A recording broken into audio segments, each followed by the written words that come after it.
Muso payg'ambarda bir rivoyat bordi. Kunlari birida chiqib Allohdan so'rab, Alloh bandalaring orasida meni aziz mukarram qilib yaratding. Kelajakda meni joylarim jannatlardan tayinlading. Lekin menga aytchi, jannatda do'stim kim bo'ladi?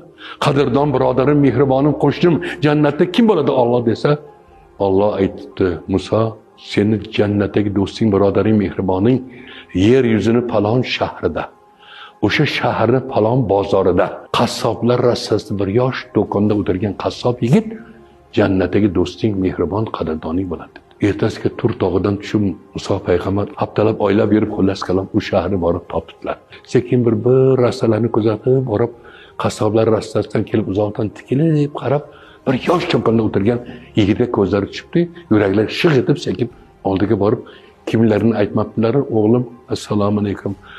Men bir uzoqlardan kelgan musofir odam, keling otaxon, musofirman dedingiz, musofir